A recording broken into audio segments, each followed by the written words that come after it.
Okay, so let's go ahead and start, guys. First, let's just revise a little bit of the previous concepts so that we have easy to understand the things. The first thing which I would say is,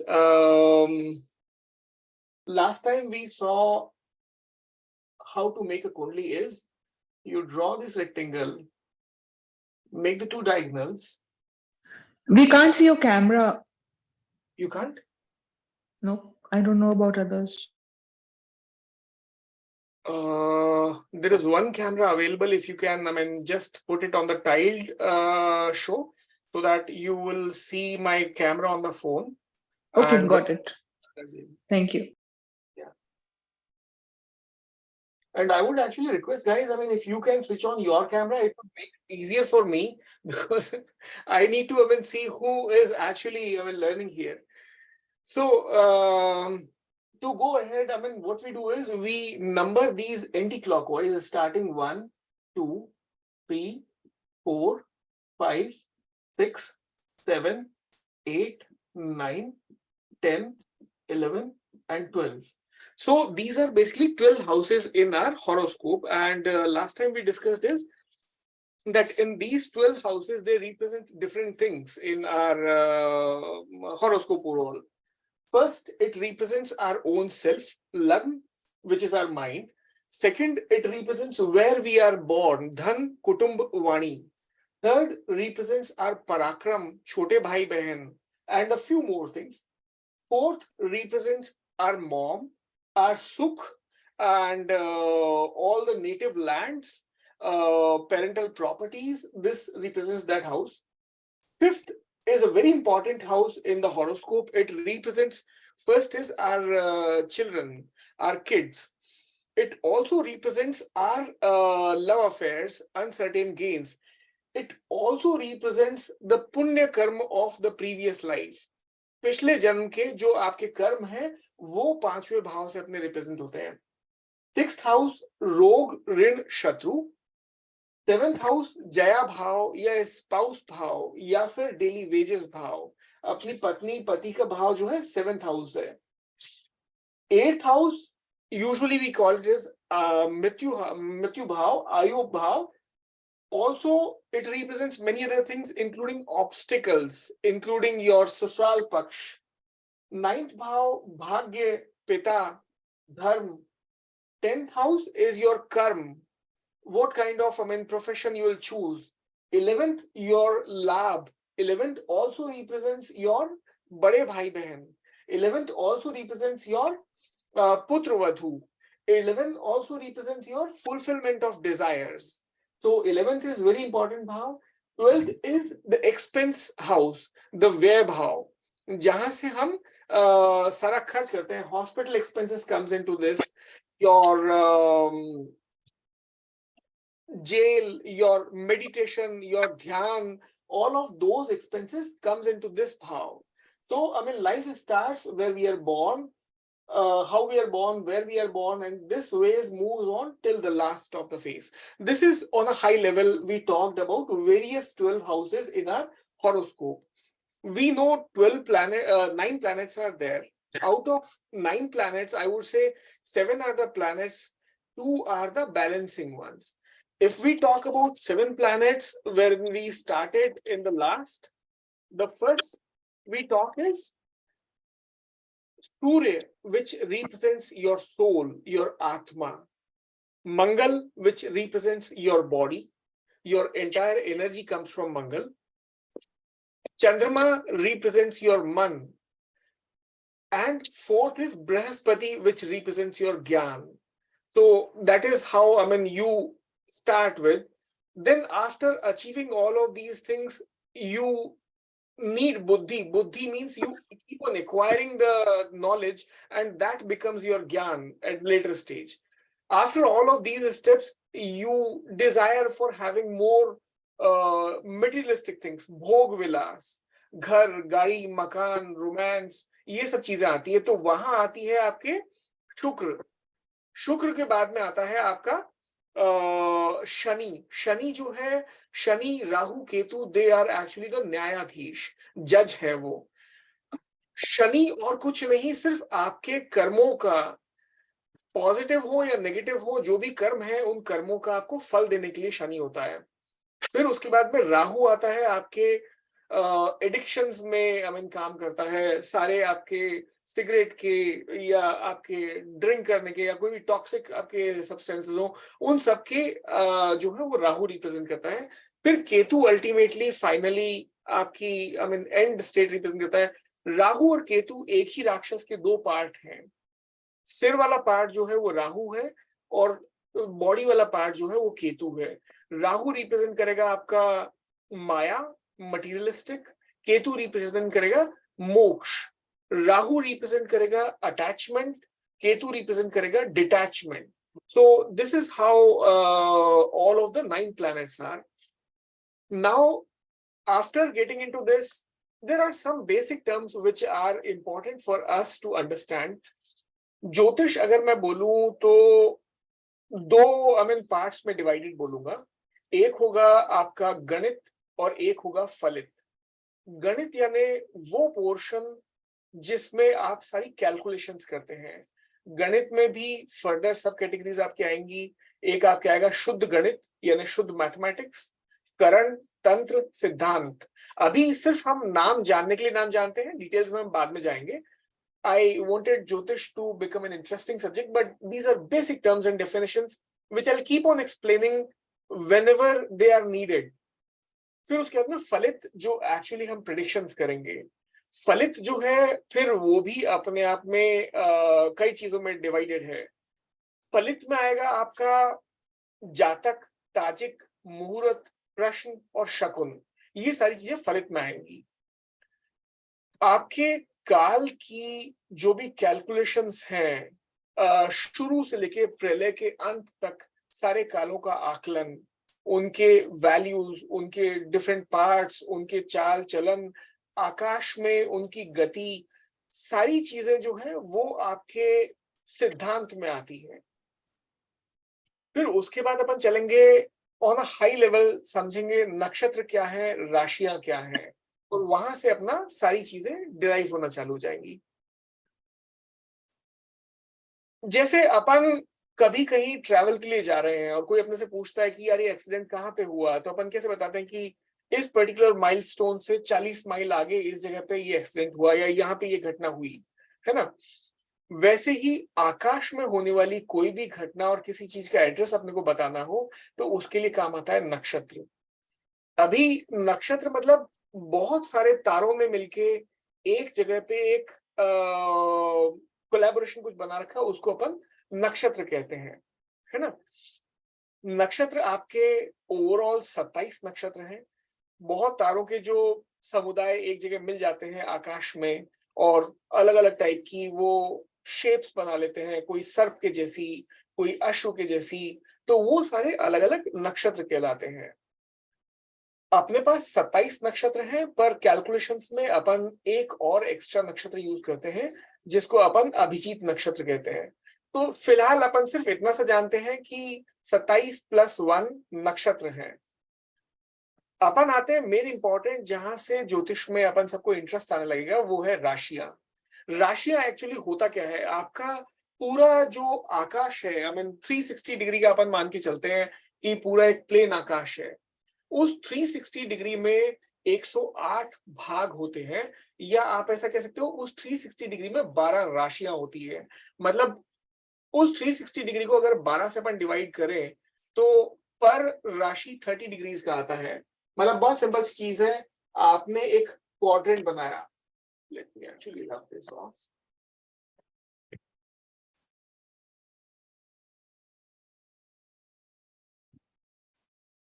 आपने एक छोटा सा quadrant बनाया, quadrant में 30 degree, 30, यहाँ 60 और ये 90, ये 3 हो गए। इसी तरह से इसमें भी 3 आ जाएंगे, तो ये ओवरऑल क्वाड्रेंट में आपकी 12 राशियां कलेक्ट हो जाएंगी, है ना। ये 12 जो है आपके ओवरऑल स्काई को कवर करती है, ये है आपकी 12 राशियां। हम राशियों की डिटेल में और जाएंगे, राशियों के बारे में और अपन डिस्कस करेंगे, क्योंकि राशियां अपने आप में बहुत इंपॉर्टेंट है। हर राशि का अपना स्वभाव होता है, कैसे होती है। But to understand the starting of the jyotish, let's go with what are the 12 राशिज? 12 राशिज होती क्या क्या है? तो 12 राशियों में सबसे पहले आती है मेष, जिसको अपन इंग्लिश में बोल सकते हैं एरीज। और अगर आप सिंपल नंबर लिखना चाहें यहां पर 1 2 3 4 5 6 7 8, ठीक है, मेष। फिर उसके बाद आएगा वृष, ये दूसरी राशि है, टॉरस। फिर उसके बाद में तीसरी आएगा आपका मिथुन,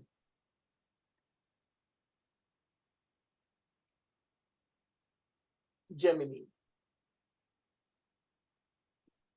फिर चौथा आएगा आपका कर्क, कैंसर। पांचवा आएगा आपका सिंह, यानी लियो। छठा आपका आएगा तुला, सॉरी, छठा आएगा आपका कन्या।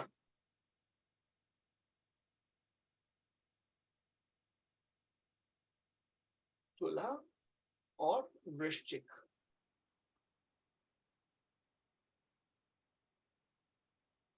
ये हो गई आपकी 8 राशियां। अभी अपन कन्या को बोलेंगे वर्गो, तुला यानी आपका लिब्रा, स्कॉर्पियो, ये आपकी हुई 8। फिर उसके बाद में राशियां क्योंकि 12 है तो यहाँ पर 9 10 11 और ये 12। अभी 9 10 11 12 में आपकी आएगी धनु, मकर, कुंभ, धनु, मकर, कुंभ और मीन। धनु यानी आपका हो गया सैजिटेरियस,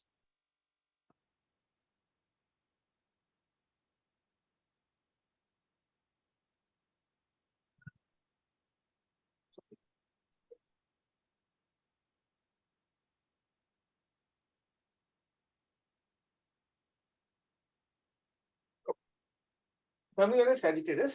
मकर मींस आपका आ गया कैप्रिकॉर्न,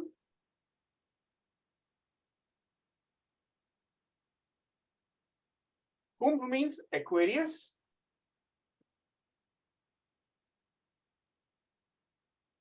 और मीन यानी पाइसेस।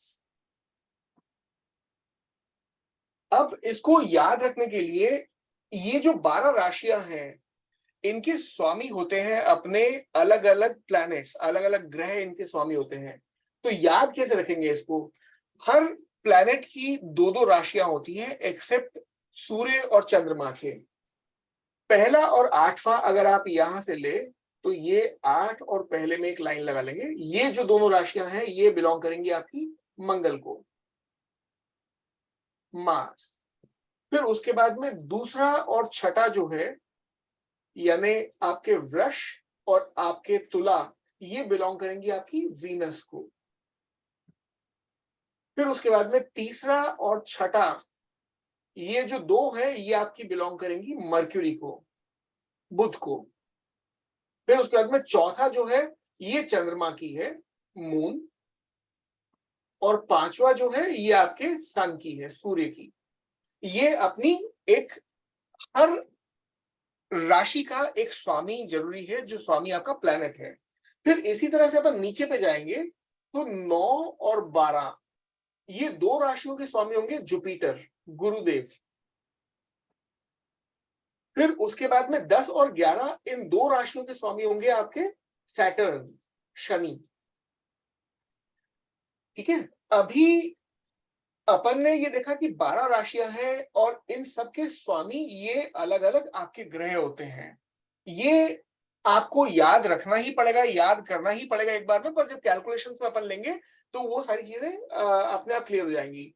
अब अगर आप ज्यादा और याद इमीडिएटली बाय हार्ट नहीं भी होता तो भी इतना अपन याद रख सकते हैं, ये नंबरिंग अपन याद रख सकते हैं, राइट। 1 2 3 4 5 6 7 8 टिल 12, इसमें अगर अपन देखेंगे नीचे वालों में तो 9 और 12 आपके जो है बृहस्पति की है और 10 और 11 इसकी है। अब सपोजिंग करें जैसे दो भाई हैं, दो रियल भाई हैं, उसमें से एक तो बन जाते हैं आपके मनमोहन सिंह जी जो देश के राष्ट्रपति बन गए, और एक बन जाते हैं पंजाब के किसी कॉलेज में कोई प्रोफेसर है। तो उस परिवार में अगर किसी को जानेगा तो मनमोहन सिंह जी को जानेंगे, राइट। तो वैसे ही दो राशियों में एक राशि जो है वो मूल त्रिकोण राशि कहलाती है उस प्लैनेट की। जैसे अब मंगल की दो राशियां हैं, मेष और वृश्चिक। तो मेष और वृश्चिक में जो मेष राशि है पहली वाली, ये इसकी मूल त्रिकोण राशि है ना। फिर वैसे ही आपके शुक्र की वृष और तुला, इसमें से तुला इसकी मूल त्रिकोण राशि है। ये याद करने की चीजें आप लोगों को याद ही करनी पड़ेंगी इसको।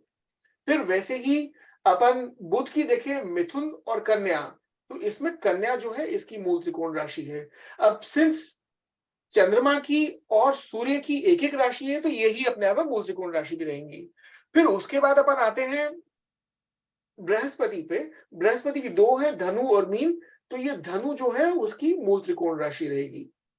और फिर उसके बाद में अगर अपन शनि की देखें तो शनि की जो है कुंभ यानी आपके एक्वेरियस जो है मूल त्रिकोण राशि रहेगी। तो इस तरह से अपन बेसिकली ये सारी राशियां अपन यहाँ पे कंसिडर करते हैं, ठीक है। फिर उसके बाद में ग्रहों के स्वभाव, राशियों के स्वभाव, किस ग्रह की प्लेसमेंट किस राशि में है। जो लास्ट टाइम अपन ने एक कुंडली बनाई थी,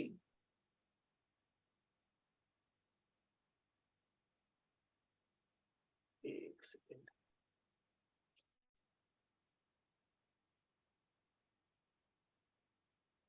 राशियों में एक चीज और याद रखने लायक और भी जरूरी चीज है। जो अपन ने पिछली बार एक कुंडली बनाई थी 1 नंबर से शुरू होने वाली, उसको अपन आइडियल कुंडली बोलते हैं, काल पुरुष की कुंडली, है ना। और काल पुरुष में क्या होता है कि अपन 1 नंबर से चालू करते हैं लग्न में, लग्न जो है पहला 1 नंबर से चालू करके उसको अपन आगे लेते हैं। अब अगर अपन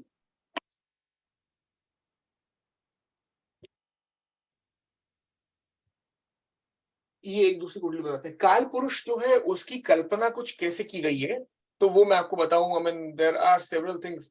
आपके जितनी भी राशियां हैं उस काल पुरुष के विभिन्न अंगों पे है। अगर आप ये स्क्रीन देख सकते हैं तो यहाँ पर आपके सारी राशियां हैं, मेष है, वृष है, आई मीन सारी आपके ये सिंह है, कर्क है, ये इस तरह सारी है। नीचे आते आते ये मीन हो जाती है। इस तरह से काल पुरुष की ऊपर पे अब इन सारी 12 राशियों की अपन कल्पना करते हैं। इस तरह से होता है काल पुरुष, है ना। अब अगर अपन कुंडली बनाते हैं तो इसमें आप पाओगे अलग अलग कुंडलियों में अलग अलग नंबर्स लिखे हुए हैं। तो वो नंबर्स क्या सिग्निफाई करते हैं अपने पास में। यहाँ पे अगर 2 नंबर लिखा हुआ हो तो ये गिनती इस तरह चालू है, 2 3 4 और 5। आपका कैमरा नहीं आ रहा, क्या चीज? कैमरा नहीं आ रहा आपका, आपकी चली गई। कैमरा सर वो आपने फोन शूट वाले किया में ना? देखो मेरे पास 2 है, उसमें एक बार आप पूरा टाइम में करोगे ना उसको तो आपको आ जाएगा कैमरा।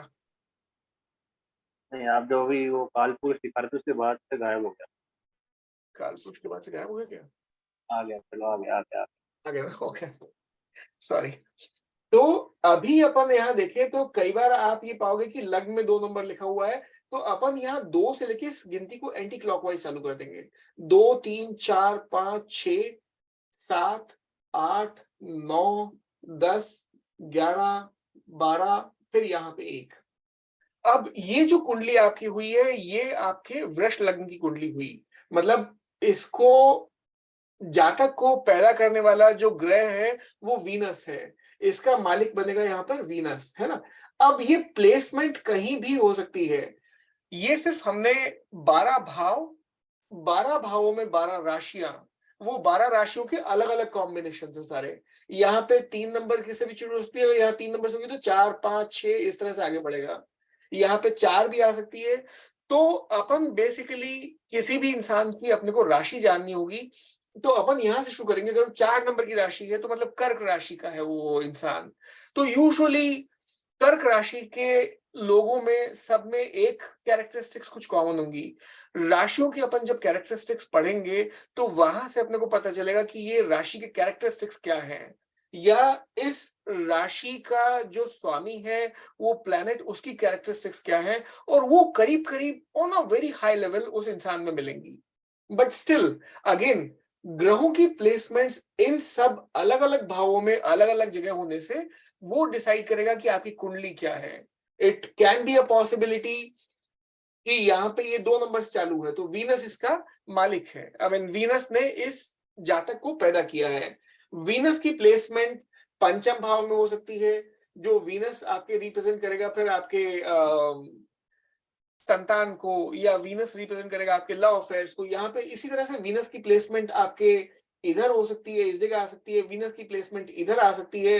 वीनस की प्लेसमेंट अलग अलग जगहों पे अलग अलग भावों में आपके कुंडली की आएगी। वैसे ही अगर से सपोजिंग इफ इट इज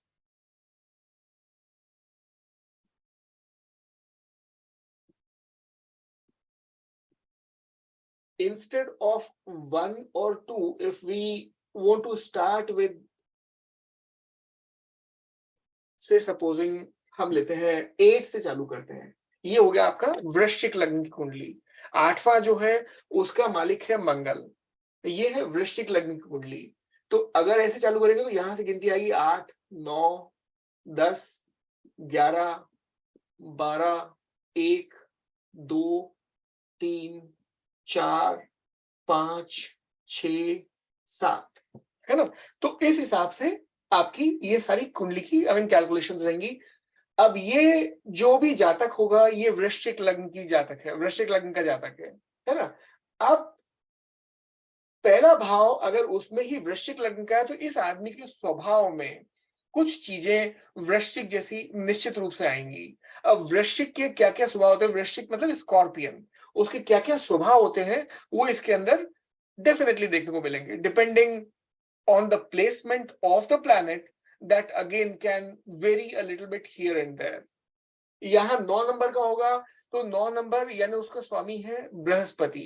तो जो बृहस्पति लग्न की कुंडली होगी उसके अंदर उसके स्वभाव देखने को मिलेंगे ही मिलेंगे। वो कुछ चीजें कैरेक्टरिस्टिक्स जातक लेके पैदा होता है। ये आपकी राशियां, फिर उसके बाद में प्लैनेट्स का प्लेसमेंट डिसाइड करता है। अब उन प्लैनेट्स का प्लेसमेंट कहां पे है, अगर से सपोजिंग 8 नंबर की कुंडली है, ये है वृश्चिक लग्न, इसका मालिक है मंगल। मंगल से सपोजिंग हमने यहां बिठा दिया मार्स। ये हमने भाव बात की थी कि ये है रोग ऋण और शत्रु का, ये भाव रोग ऋण और शत्रु का है।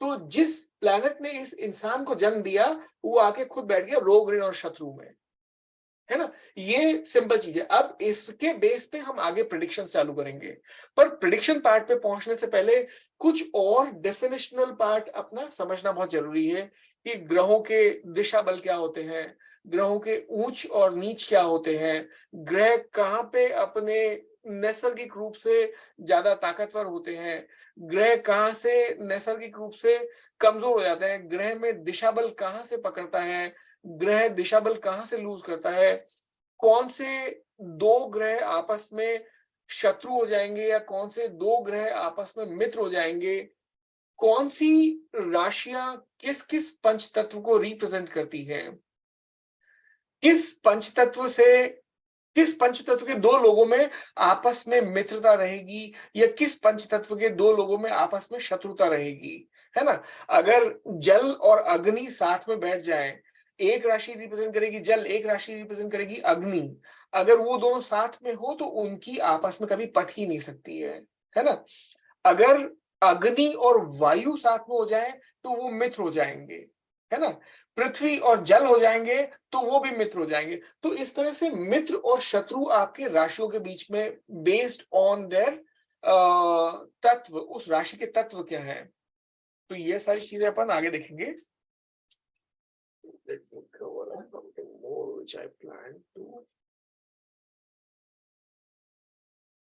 अभी तक क्लियर हो रहा है, कोई क्वेश्चंस हैं अभी तक अपने पास?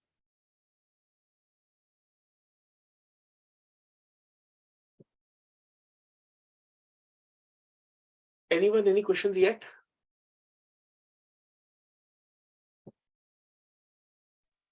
नहीं है सर, इजी है, समझ में आ रहा है राइट?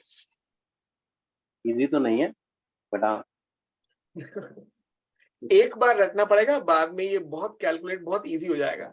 फिर अपन 9 ग्रहों के बारे में एक छोटी जानकारी लेते हैं, ताकि अपन ये बता सकें कि वो ग्रह एक्चुअली क्या रिप्रेजेंट कर रहा है।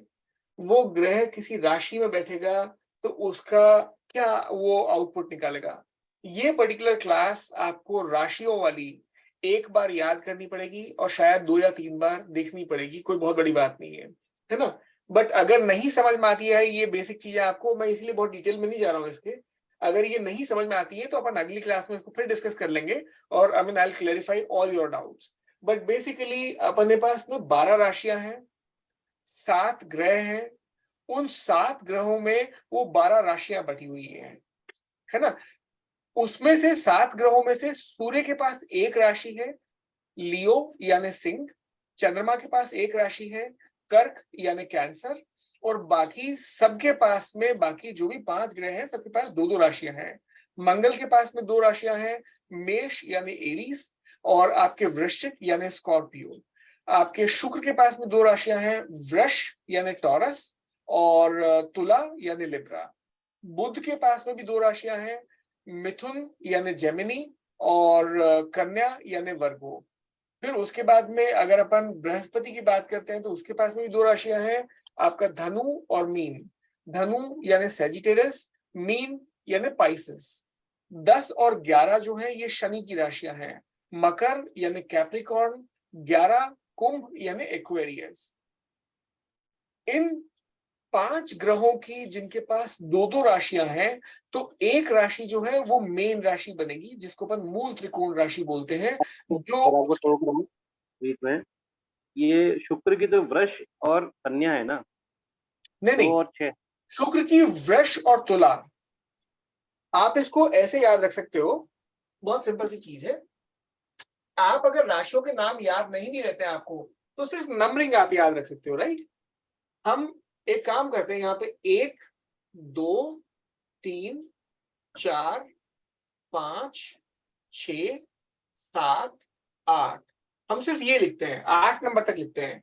अभी अगर मैं देखूं तो 4 की सिर्फ 1 है, 5 की सिर्फ 1 है, 3 और 6 ये आपस में 1 है, इनका मालिक है बुध, ठीक है। फिर 2 और 7 ये दोनों की मालिक है वीनस। 1 और 8 इनका मालिक है मंगल यानी मार्स। अभी ठीक है, ठीक है, ये इजी हो जाएगा याद करने में। वैसे ही अगर अपन लिखे 9 10 11 और 12, तो इसमें 10 और 11 के मालिक है शनि, 9 और 12 के मालिक हो जाएंगे आपके बृहस्पति, है ना। अब इन राशियों के मालिक होने के बाद में जिनके पास 2-2 राशियां हैं, एक एक राशि इसमें से मूल त्रिकोण राशि भी है। मंगल की जो मूल त्रिकोण राशि है वो पहली वाली राशि हो जाएगी, ठीक है। शुक्र की जो मूल त्रिकोण राशि है वो 7वें नंबर की हो जाएगी, ठीक है।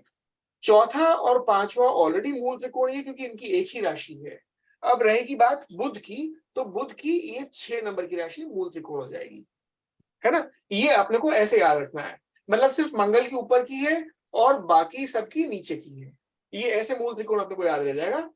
अब बृहस्पति में और शनि में देखूं तो बृहस्पति की 9 नंबर और शनि की 11 नंबर, इस तरह से अपने को याद रखना पड़ेगा।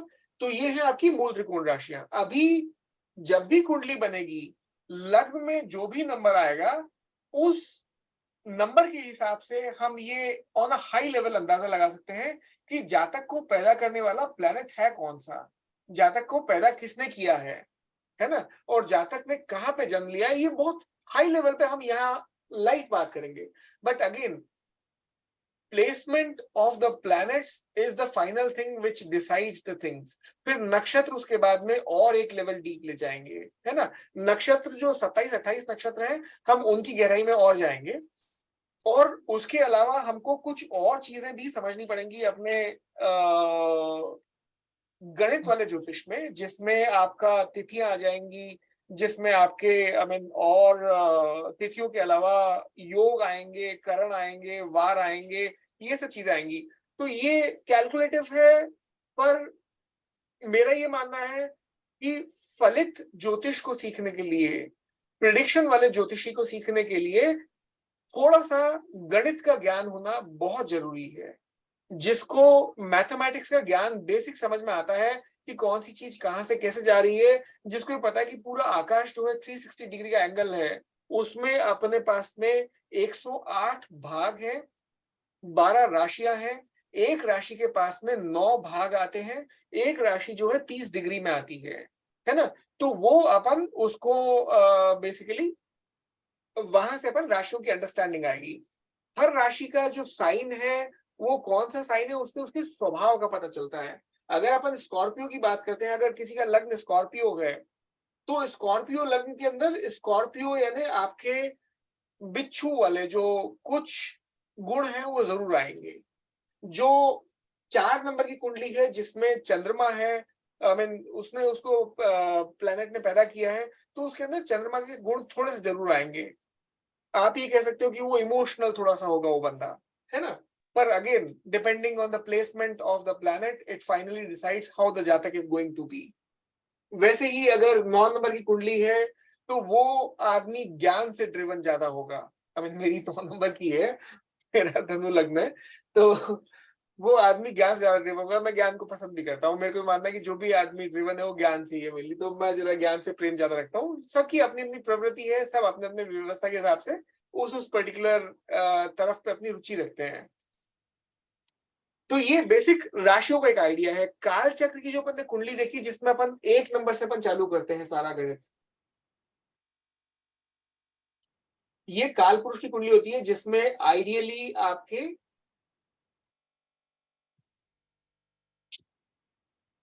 1 नंबर से चालू है, और इसीलिए अपन सारी जो कैलकुलेशंस है, सारी राशियां जो है 12 राशियां, इसके शरीर के वेरियस पोर्शंस में अपन इमेजिन करते हैं। सिर पे आपके मेष से लेके पैरों में मीन तक, पाइसेस तक की सारी कैलकुलेशन अपन इसके ऊपर लेते हैं। तो उसी के हिसाब से किस राशि से शरीर के किस भाग का विचार किया जाए, ये अपन डिटरमिन कर सकते हैं। किस राशि से इंसान के स्वभाव का विचार किया जाए, ये अपन डिटरमिन कर सकते हैं। उस राशि का प्लैनेट कौन सा है, वो प्लैनेट कहाँ प्लेस्ड है, वो क्या इंसान को डेवलप करेगा, वो अपन डिटरमिन कर सकते हैं। 12 भाव जो है अपने क्या क्या चीजें रिप्रेजेंट करते हैं, वो अपन डिटरमिन कर सकते हैं। आपका भाग्य, कर्म, लाभ, ये तीनों चीजें हैं, ये कहां कहां से क्या क्या चीजें बताती है, ये चीजें अपन डिटरमिन कर सकते हैं। तो अब अगर अपन छोटा सा एक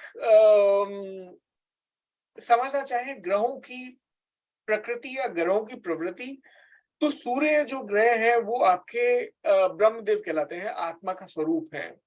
आपकी गवर्नमेंट जॉब सूर्यदेव से रिप्रेजेंट होगी। आपके बोन्स, आपका हार्ट, आपकी आंखें, आपका जीवन, आपकी एनर्जी, ये सारी चीजें जो है वो आपकी सूर्यदेव से रिप्रेजेंट होगी। आपका सारा मान, यश, आपके पिता का कारक जो है वो सूर्यदेव होंगे। चंद्र को अपन देखें तो चंद्रमा जो है वो लिक्विडिटी का कारक है। तो आपके शरीर में जो भी लिक्विडिटी है वो चंद्रमा से रिप्रेजेंट होगी। आपकी माता को रिप्रेजेंट करेंगे चंद्रमा, आपके मन को रिप्रेजेंट करेंगे चंद्रमा। फास्टेस्ट मूविंग प्लैनेट जो है वो चंद्रमा होता है, फास्टेस्ट मूविंग जो है वो मन होता है ना। आत्मा और मन हो गया। अगर अपन शरीर लेते हैं तो वो है आपका मंगल।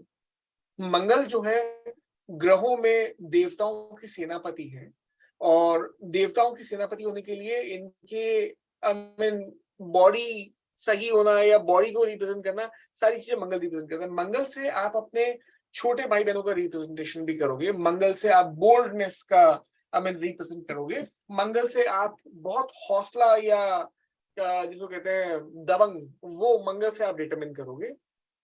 बुध से आप बुद्धि रिप्रेजेंट करोगे, बिजनेस रिप्रेजेंट करोगे, आपकी वाणी रिप्रेजेंट करोगे, है ना। आपका जो भी नौकरी धंधा काम है वो सारा बुध से रिप्रेजेंट होगी। आपकी एनालिटिकल जो भी स्किल्स हैं वो सारी बुध से रिप्रेजेंट होगी। आपका जो वाणी है, आप कैसा बोलते हो, बुध से रिप्रेजेंट होगी।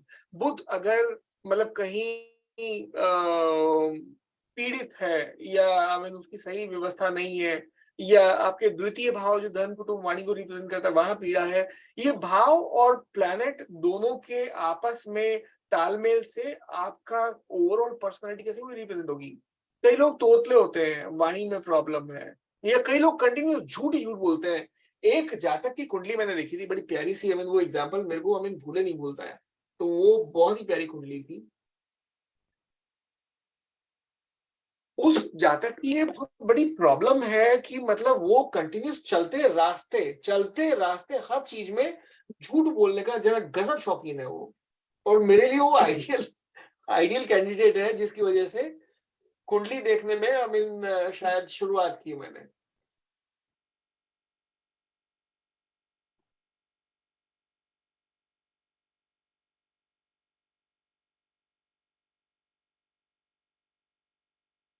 आपका बैठा है राहु। अब उच्च और नीच की अपन बात अगले सेशन में करेंगे, पर यहां पर राहु नीच का भी हो जाता है। अब ये है आपका भाव धन कुटुंब और वाणी का।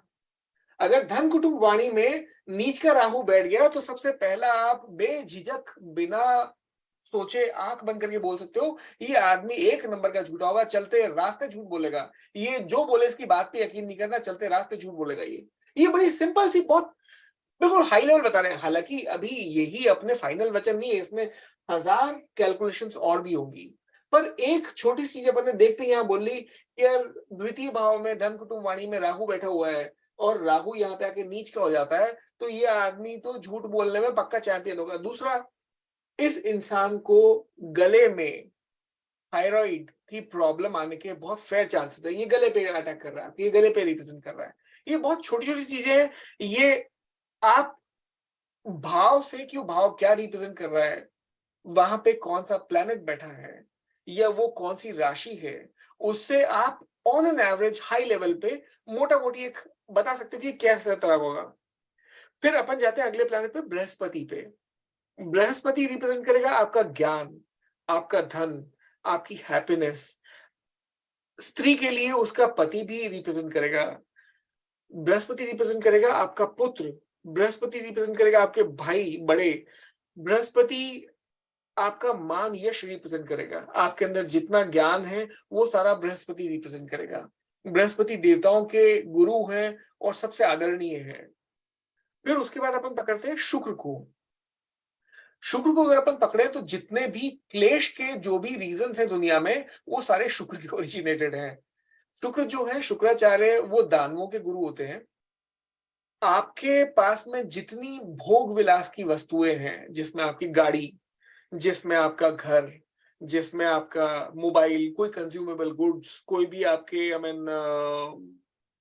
और भोग विलास की वस्तुएं, इवन एक आदमी की प्रजनन की शक्ति के लिए जो उसके अंदर शुक्राणु है, वो भी शुक्र से ही रिप्रेजेंटेड है। और शुक्र के पीछे ही उसकी उन ग्रंथियों का नाम शुक्र ग्रंथियां रखा गया है ना, सेमिनल ग्लैंड्स। तो ये सब शुक्र से रिप्रेजेंटेड है। अभी शुक्र का अपन कैसे कहते हैं कि कभी अपन बोलते हैं ना कि यार माँ बाप का आशीर्वाद जो है इन दो बच्चों को, इस बच्चे को ज्यादा मिला, इसको कम मिला, ऐसा थोड़ी बोलते हैं अपन। अपन ये बोलते हैं ना कि माँ बाप की संपत्ति में से इस बच्चे को ज्यादा मिली, इस बच्चे को कम मिली। रिप्रेजेंटेड है शुक्र से। शुक्र रिप्रेजेंट करता है आपके जीवन में प्रेम को भी, बड़ा इंपॉर्टेंट प्लैनेट है। आपके जीवन में सारा भोग विलास भी वही रिप्रेजेंट करेगा, सारा प्रेम और रोमांस भी वही रिप्रेजेंट करेगा, शुक्र। फिर उसके बाद अपन आते हैं शनि पे। शनि आपका रिप्रेजेंट करेगा, शनि एक्चुअली न्यायाधीश है। शनि आपका सारी दुख तकलीफें, दिक्कत परेशानियां, प्रॉब्लम्स, ये सब चीजें शनि रिप्रेजेंट करेगा। Shani also represents alcohol. Shani also represents जमीन में दबा हुआ सारा लोहा, है ना। राहु जो है वो शनि की छाया कहते हैं अपन, शनि का छाया ग्रह कहते हैं उसको अपन। और वो माया रिप्रेजेंट करता है। किसी में जुए की, सट्टे की, कोई इन चीजों की आदतें हैं, या कोई जिसको कहते हैं एडिक्शन है, वो राहु से रिप्रेजेंट होती है। केतु जो है आपका अंत में मृत्यु, रोग, डिटैचमेंट, मोक्ष, ननिहाल, ये सब चीजें केतु से रिप्रेजेंट होती है। आपके इमिग्रेशन, ये सब चीजें केतु से रिप्रेजेंट होती है। तो ये ऑन एन एवरेज अपने 12 ग्रहों की ये व्यवस्थाएं है। Okay, any questions till now? Sir मुझे एक क्वेश्चन है, कैन यू हियर मी? आप yes, पूछ very लीजिए। clear. पूछो पूछो, सर मैं Sorry. पूछूं? ask me, go ahead. Sir आपने जो एग्जांपल कुंडली बनाई झूठ बोलने वाली थी, हाँ, ये आपने 8 यहाँ पर बनाया। 8 का मतलब ये वृश्चिक लग्न की कुंडली है, हाँ, और 9 नंबर मतलब वहाँ पर ये धनु का वो है। हाँ, 9 नंबर मतलब 9th प्लेनेट है यहाँ पर, हाँ, और राहु यहाँ पर विराजमान है। हाँ, तो यहाँ ये द्वितीय भाव है। द्वितीय भाव बताता है कि उसकी धन कुटुंब वाणी है। अब हाँ, द्वितीय भाव में 9 नंबर भी लिखा है, राहु भी लिखा है, उस तरह। हाँ, ये राशि है आपकी। देखो, याद रखो, भाव 12 रहेंगे पूरे एज इट इज। नंबर कोई भी चेंज हो जाए, भाव वही रहेंगे, वो फिक्स्ड है, कांस्टेंट। लग्न माने आपके स्वयं को रिप्रेजेंट करेगा, आपका जन्म बताएगा। आपका जन्म कहाँ हुआ है, धन कुटुंब वाणी रहेगा। आपका पराक्रम, छोटे भाई बहन, ये तीसरा भाव रहेगा। सुख, माता, पेरेंटल जमीन, ये चौथा भाव रहेगा। संतान, पूर्व जन्म, आपके लव अफेयर्स, ये आपका पांचवा भाव रहेगा। विद्या, ज्ञान, ये सब पांचवा भाव रहेगा। रोग, ऋण, शत्रु, छठा भाव। जया भाव, डेली वेजेस, सातवां भाव। ऑब्स्टिकल्स, ससुराल, आपका ऑकल्ट साइंसेस, ज्योतिष, आठवां भाव। भाग्य, पिता, आपका धर्म, ये नवा भाव। 10वां भाव कर्म, 11वां भाव लाभ, फुलफिलमेंट ऑफ डिजायर्स, बड़े भाई बहन। 12वां भाव खर्च भाव यानी व्यय भाव। ये भाव कांस्टेंट रहेंगे। इन भावों में अलग अलग नंबर यानी अलग अलग राशियां आ सकती हैं। तो द्वितीय भाव में यहाँ 2 चीजें हैं, एक तो राहु है और 9 नंबर है। तो राहु से तो हमने निकाला कि भाई ये धन कुटुंब वाणी है, तो जिसका राहु है तो ये झूठ बोलता होगा। 9 हाँ। नंबर यहाँ रिप्रेजेंट क्या करेगा? हम 9 नंबर को भी फिलहाल इग्नोर करते हैं, 9 नंबर को मत लो। हमने बेसिकली ये इस 8 नंबर की कुंडली बनाई। 8 नंबर यानी वृश्चिक लग्न की कुंडली है अभी ये। अब इस जातक में वृश्चिक लग्न के काफी सारे स्वभाव आ जाएंगे। हठ होना, दंभ यानी घमंड होना, वो वृश्चिक लग्न के स्वभाव आ जाएंगे। 9 नंबर बेसिकली ये ऊंच और नीच का आपको बाद में बताऊंगा मैं अगले सेशन में, कि कौन सा प्लेनेट किस राशि में बैठ के उच्च का हो जाता है, कौन सा प्लेनेट किस राशि में बैठ के नीच का हो जाता है ना। और बेसिकली उच्च का होना मतलब अच्छे फल देने की गारंटी होना, या नीच का होना यानी बुरे फल देने की गारंटी होना। कौन सा प्लेनेट किस भाव का मालिक है। अभी अगर मैं इसमें देखूं, अगर अपन इसको देखते हैं, है ना, फिलहाल आप राहु को भूल जाओ। और एक चीज और याद रहे, बड़ी इंटरेस्टिंग चीज है, वैसे याद हो जाएगी बाद में आपको। हमेशा राहु और केतु 180 डिग्री पे होते हैं। राहु अगर दूसरे में होगा तो केतु 8वें में मिलेगा आपको, है ना। ये हमेशा ऑलवेज रहेगा। राहु अगर आपका छठे में आ जाएगा तो केतु 12वें में आ जाएगा, है ना। ये बैलेंसिंग प्लैनेट्स हैं, ये ऑलवेज 180 डिग्री पे ही मिलेंगे आपको, है ना। अब इस कुंडली में अपन देख रहे हैं कि ये जो इंसान है, इसको मंगल ने पैदा किया है। मंगल इसका जो है जन्मदाता है। तो ये वृश्चिक लग्न की कुंडली है।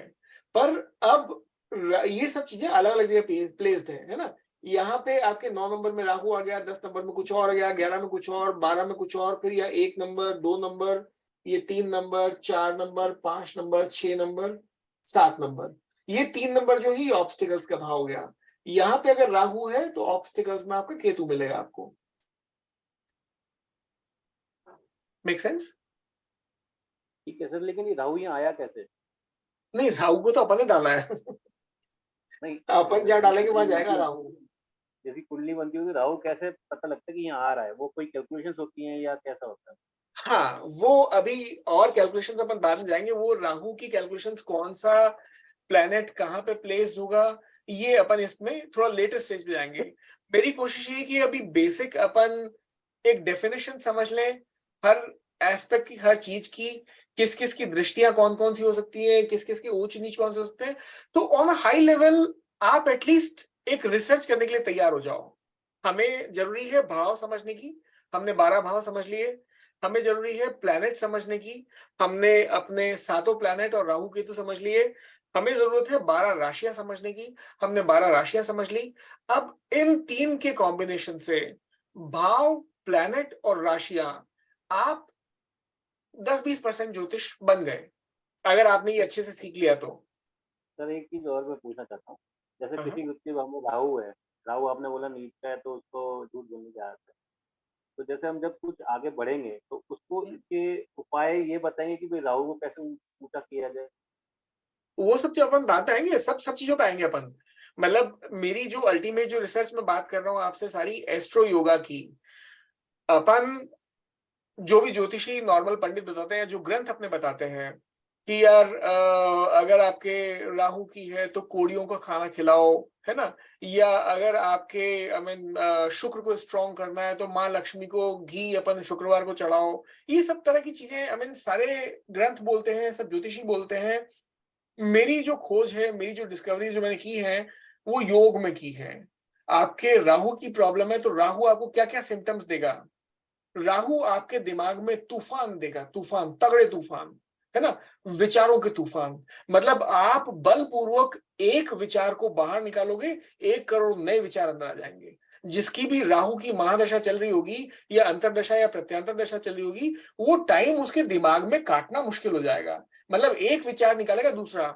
जब राहु बुरा सा दिन लगेगा, राहु और कुछ नहीं, एक बादल मान के चलो जो आपके मन को और बुद्धि को ढकेगा और आपके दिमाग में विचार भरेगा। जब विचार भरे हो आपके दिमाग में तो आपको सत्य नहीं दिख पाता है, क्योंकि आप अपनी इंद्रियों को अंदर से बंद कर लेते हो उन विचारों की जोर से, और बाहर से दिखते हुए सत्य को, सामने दिखते को भी नकार देते हो आप। जब किसी चीज के लिए आप बहुत पैशनेटली, जुनून के साथ में आगे बढ़ते हो, अपने ही अंदर के ख्याल लेके, तो आपको सामने क्या चीजें वो दिखती नहीं है। तो राहु का काम वही होता है। राहु अपने आप में एक एक्सप्लोजन है, पर राहु को देखो हर चीज, मैं ये नहीं कहूँ कि राहु बुरा है या केतु बुरा है या कोई और ग्रह बुरा है। हर ग्रह के नैसर्गिक क्वालिटीज हैं। अग्नि आपके पास में अवेलेबल है, अब उस अग्नि से आप चाहे घर जलाओ या उस अग्नि से भोजन पकाओ, इस्तेमाल उसको कैसे करना है ये आपकी चॉइस है। आपकी कुंडली का जो निर्माण हुआ है पूरा, कौन से ग्रह कहाँ प्लेस्ड है, कौन सी चीजें कहाँ है, पिछले कई जन्मों के कर्मों के फलों से, कि उसमें अब आपको क्या फल मिलना है, उसके बेसिस पे आपकी कुंडली में सब चीजें निर्माण हुई है, जो ऑन हाई लेवल बताएंगी कि आपके इस पर्टिकुलर टाइम पीरियड में ये होगा, इस पर्टिकुलर टाइम पीरियड में ये होगा, इस पर्टिकुलर टाइम पीरियड में यही होगा। पर मैंने जैसा पहली क्लास में बोला था कि कर्म आपके 3 हैं, सिंचित, प्रारब्ध और क्रियमाण। सिंचित यानी जो जन्मों से चल रहे हैं, प्रारब्ध यानी जो इस जन्म की हार्वेस्टेड क्रॉप है, और क्रियमाण वो जो आपके हाथ में है।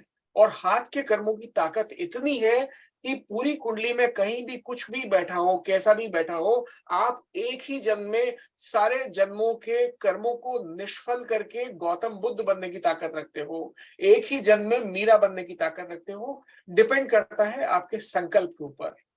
पर व्यवस्था तब निकलेगी जब आपको उस भविष्य का थोड़ा सा ज्ञान हो। अब ज्ञान है, आपको पता है कि आने वाले टाइम पे आपको से मे बी जॉब संबंधित प्रॉब्लम्स आनी है। शुक्र जो है आपका 6ठे भाव में जाके बैठ गया है, दशम का मालिक है, तो आपको सबऑर्डिनेट बनाएगा, तमाम तरह की चीजें, या जो भी आपने प्रेडिक्शन लिए उसमें अब आपको चीजें दिख रही हैं कि जन्मपत्री ऐसा इंडिकेट कर रही है। तो आप अपने प्रेजेंट में अपने कर्मों को बदल के, अपने कर्मों को दिशा परिवर्तन देके वो उस फल को बदलो। या अगर आपको एक 20 साल के बच्चे को पता हो कि मेरी अगले साल की 80 साल की ये जिंदगी दिख रही है, जिसमें 5 साल मेजर कमाने के हैं, ये 5 साल मेरे घर बसाने के हैं, ये 5 साल मेरे जमीन जायदाद खरीदने के हैं, ये मतलब ग्रह इंडिकेट कर रहे हैं। मैं ये नहीं कह रहा हूं कि वो बदल के सब कुछ करे, पर अपने कर्मा के अलाइनमेंट उन दशाओं के हिसाब से कर ले। जब भूमि खरीदने के योग आने हैं तो उस वक्त पे सारी एनर्जी वो जमीन जायदाद के काम में लगा ले, बहुत सारा फायदा कमा लेगा। जब धन कमाने के योग आ रहे हैं 5 साल, तो वो सारे काम छोड़ के सिर्फ एक ही दिशा में लग जाए। जब प्रेम के योग आ रहे हैं तो सब काम छोड़ के प्रेम में ही लग जाओ, तो यार किसी चीज में तो आप कमाओगे। क्योंकि सिर्फ धन का या सिर्फ ज्ञान का ही कोई मतलब नहीं ना, जीवन के सारे रंग हैं, राइट? तो आपको अगर 20 साल के बच्चे को पता हो कि उसके 80 साल में कौन कौन से टाइम पे क्या क्या चीजें होनी है, और उन चीजों की तरफ पे वो अपनी ऑर्गेनाइज कर ले चीजों को, तो वो ज्यादा फल निकाल पाएगा। Make sense? ठीक है सर। है ना? निश्चिता जी, आप कुछ पूछ रहे थे?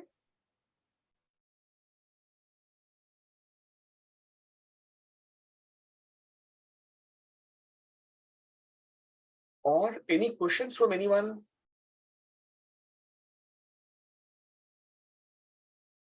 से यस, नो? ओके, तो अपन आज की क्लास को यही रखेंगे, और मैं ये रिक्वेस्ट करूंगा आपसे कि पहली क्लास को आप देख लें। हाँ, बताइए निशिता जी। सर हाँ, सॉरी मेरा म्यूट बटन नहीं मिल रहा था। No problem. सर मुझे लग्न में और राशि में थोड़ा सा कंफ्यूजन हो रहा है।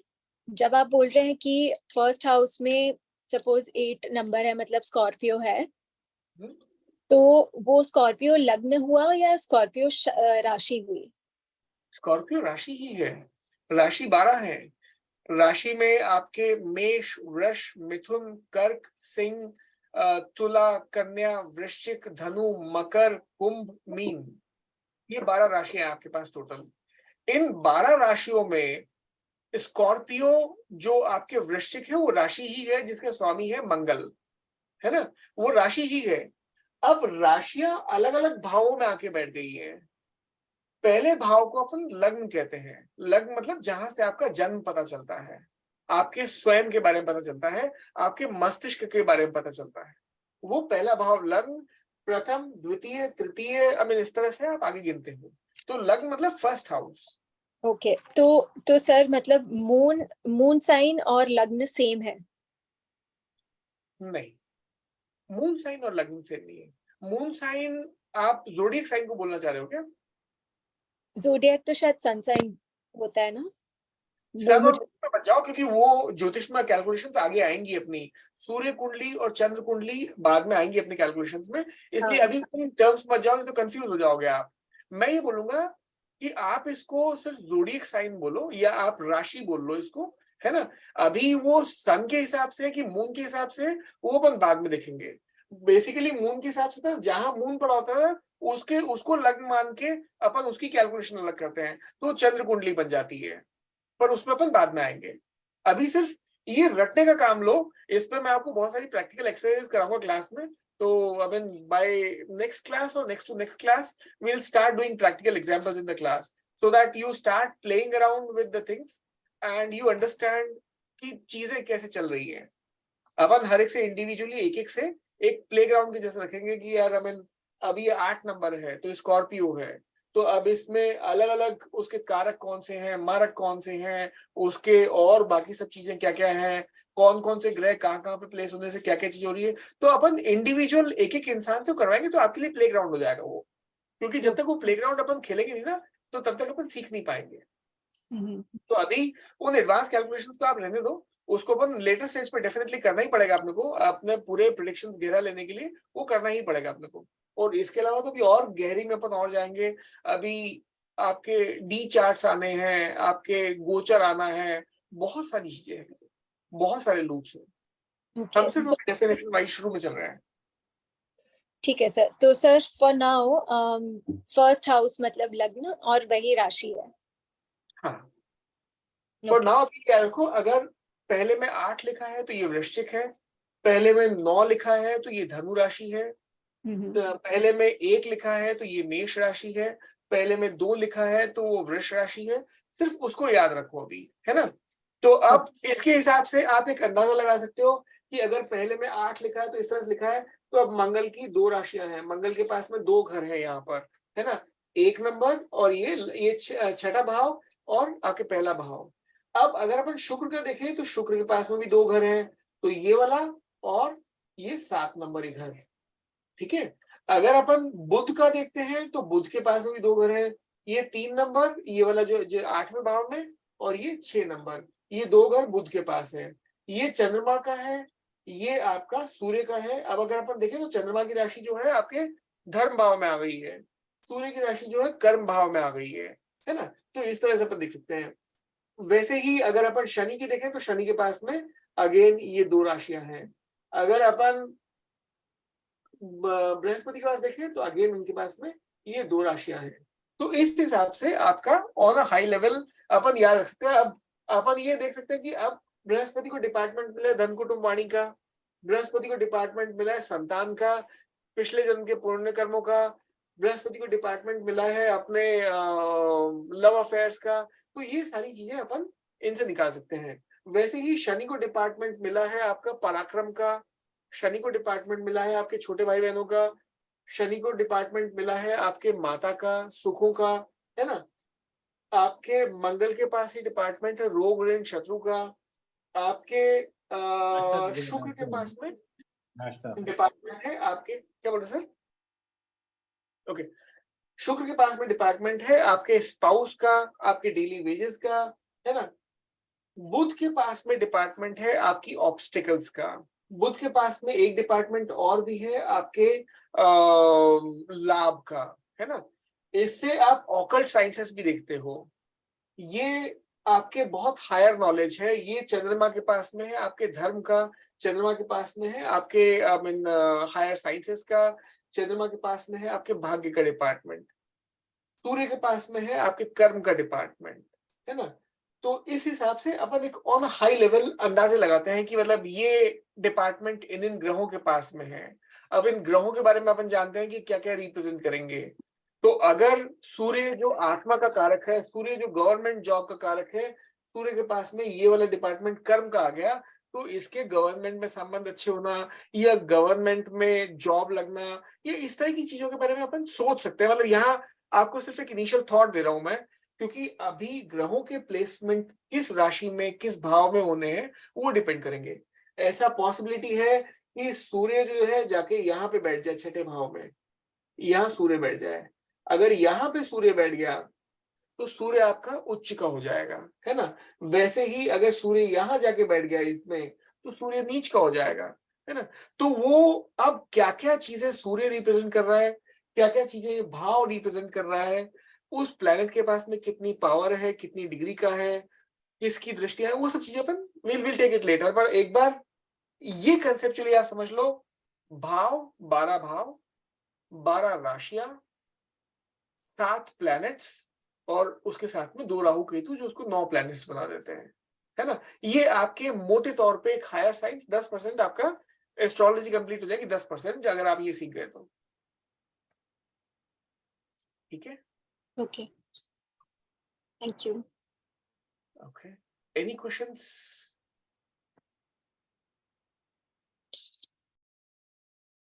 ओके, ठीक है गाइस, आई थिंक हमें आज के लिए इतना रहेगा। अगली क्लास फिर अपन जल्दी पब्लिश करते हैं। अगली क्लास थोड़ी सी इंपॉर्टेंट रहेगी अपने लिए, तो मेरी रिक्वेस्ट ये है कि पहली क्लास अपन ने अपलोड कर रखी है वहां पर, दूसरी क्लास ये भी अपन अपलोड कर देंगे वहां पर।